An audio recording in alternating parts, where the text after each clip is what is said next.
था या क्रांति हंता? विवेचना करो। बहुत इतना बड़ा क्वेश्चन है ये कि दुनिया का कोई ऐसा एग्जाम नहीं, दुनिया का, भारत का नहीं, जहाँ क्वेश्चन पूछा ना गया। और मेंस का तो सबसे हिट क्वेश्चन है, कम से कम 2-3 बार हम लिख चुके, तो पूछा ही आता है। Carry on. 1804 में फ्रांस का सम्राट बना नेपोलियन ने एक बार कहा था कि मैं ही क्रांति हूँ, तथा दूसरे अवसर पर उसने कहा था कि मैंने उसे नष्ट कर दिया है। अतः ये दोनों ही उक्तियाँ सत्य प्रतीत होती हैं। अतः वह क्रांति की उपज, क्रांति का पुत्र था, साथ ही वह क्रांति का विरोधी भी था। फ्रांसीसी क्रांति के ये 3 प्रमुख नारे थे: स्वतंत्रता, समानता और बंधुत्व। नेपोलियन ने समानता के नारे को तो समर्थन दिया, लेकिन अन्य 2 नारे, स्वतंत्रता और बंधुत्व, इन दोनों का हनन किया। उसने अपनी सत्ता को सुदृढ़ करने के लिए सभी को राजनीतिक स्वतंत्रता से वंचित कर दिया। समाचार पत्र पर तरह तरह के प्रतिबंध लगाए गए। जनता को जो स्वतंत्रता प्राप्त थी वह सब छीन ली गई। इस स्वतंत्रता के नाम पर फ्रांस में कितने ही व्यक्तियों का खून हुआ। वह स्वयं कहा करता था कि फ्रांस के लोगों ने स्वतंत्रता से अधिक समानता को महत्व दिया है। 1810 में उसने फ्रांस को एक पुलिस राज्य का स्वरूप दे दिया, जिसके अनुसार राज्य परिषद के आदेश पर किसी भी व्यक्ति को बिना मुकदमा चलाए जेल में बंद किया जा सकता था। उसने 2 सेंसर नियुक्त किए, जिनकी पूर्व स्वीकृति के बिना फ्रांस में किसी भी पुस्तक का प्रकाशन, नाट्यशाला में अभियान, पुस्तकों और समाचार पत्रों का मुद्रण नहीं हो सका। नेपोलियन के सम्राट बनने के बाद राज्य के सभी अधिकारियों की नियुक्ति सम्राट द्वारा होने लगी। सारा अधिकार एक व्यक्ति में केंद्रित हो गया। सम्राट के रूप में जिस दिन नेपोलियन का राज्याभिषेक हुआ, उस दिन पेरिस की दीवारों पर एक पोस्टर छपा मिला, जिसमें लिखा था: फ्रांसीसी क्रांति का अंतिम प्रतिनिधित्व निर्धन कोर्सिकन परिवार के लिए। नेपोलियन के इस दावे पर कि वह क्रांति का सच्चा उत्तराधिकारी था, यह सबसे अच्छी टिप्पणी थी। वह जनता के साथ कोर्सिका द्वीप में जन्मा था कौन? नेपोलियन, इसीलिए बात कही। वह जनता की सार्वभौमिकता की दुहाई अवश्य देता था, लेकिन यह मानता था कि सार्वभौमिकता बाल्टेयर के ईश्वर के समान है। सम्राट बनकर नेपोलियन ने क्रांति को अंत्योष्टि ही कर डाली। फ्रांस में गणराज्य की स्थापना क्रांति की एक बहुत बड़ी सफलता थी, और इस महान सफलता का नेपोलियन ने अपनी महत्वाकांक्षा की पूर्ति के लिए सफाया कर डाला। क्या रॉबेस्पियर और दांते जैसे देशभक्तों ने इसलिए अपनी जान दी थी कि कोर्सिका का यह नवयुवक गणराज्य का अंत कर बूर्बो राजवंश के स्थान पर अपना राजवंश कायम करेगा? इस दृष्टि से नेपोलियन घोर प्रतिक्रियावादी था। बंधुत्व, जो क्रांति का तीसरा सिद्धांत था, क्रांति के आरंभ में ही कहा गया था कि फ्रांसीसी राष्ट्र प्रादेशिक लाभों के लिए युद्ध का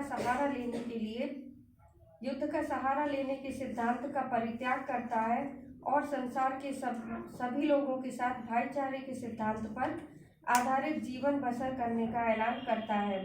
लेकिन नेपोलियन ने क्या किया? जब तक फ्रांस का अधिपति रहा, यूरोप को युद्ध में फंसाए रहा। नेपोलियन द्वारा किया जाने वाला युद्ध प्रथमतः साम्राज्यवादी था, जिसका उद्देश्य लुई 14वें की नीति का अनुसरण करके फ्रांस को एक प्राकृतिक सीमा प्रदान कराना था। द्वितीय यह कि नेपोलियन की गलत महत्वाकांक्षा का भी परिणाम था।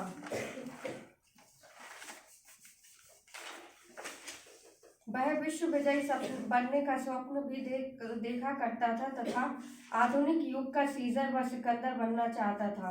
1802 में नेपोलियन ने कहा था, फ्रांस या तो यूरोप का सर्वश्रेष्ठ देश बनेगा अथवा धूल में मिल जाएगा। मैं तभी तक शांति बनाए रखूंगा जब तक मेरे पड़ोसी शांति बनाए रखेंगे, परंतु मुझे उन्हें धारण करने के लिए विवश करेंगे। पुराने राजतंत्रों एवं नवीन गणतंत्रों में सदा संघर्ष चलता रहा। इन परिस्थितियों में मेरे लिए सभी संधि युद्ध विराम का समझौता मात्र है। मेरा विश्वास है कि इस पद से मैं सदा संघर्ष करता रहूंगा।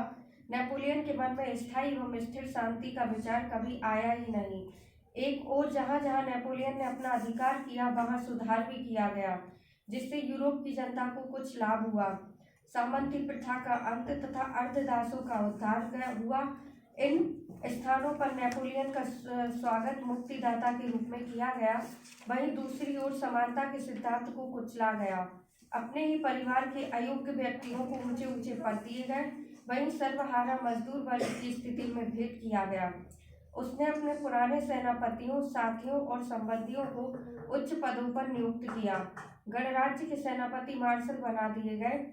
बूर्बो वंश के ऐश्वर्य और वैभव पुनः स्थापित करने का प्रयास किया गया।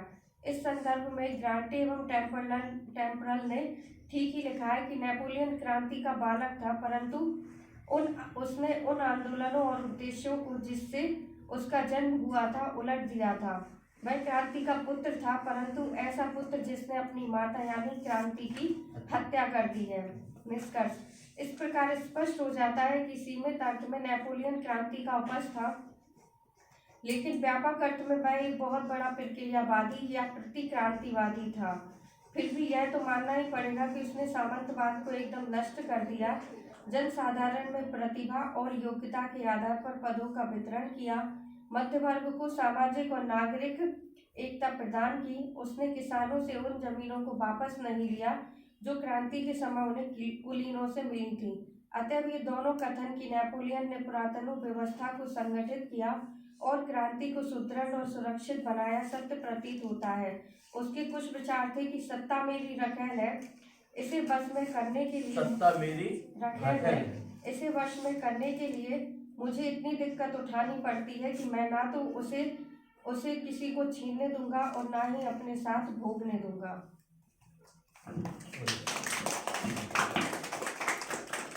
बहुत अच्छा लिखा है इन्होंने।